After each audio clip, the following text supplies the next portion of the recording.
യേശുക്രിസ്തു നമ്മെ ക്ഷണിക്കുന്നുണ്ട്, വിളിക്കുന്നുണ്ട് നമ്മോട് ഒന്നിച്ച് യാത്ര ചെയ്യുവാനായിട്ട്. മനസ്സുണ്ടോ എന്നതാണ് നമ്മളോടുള്ള ചോദ്യം.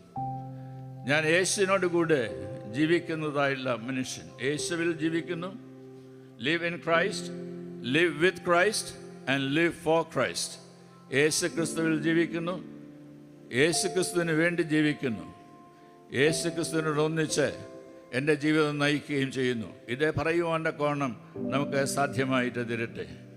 കർത്താവെ നമ്മോട് പറഞ്ഞിട്ടുള്ളത്, അധ്വാനിക്കുന്നവരും ഭാരം ചുമക്കുന്നവരുമായുള്ളവരെ നിങ്ങൾ എൻ്റെ അടുക്കൽ വരുവീൻ, ഞാൻ നിങ്ങളെ ആശ്വസിപ്പിക്കും എന്നതാണ്.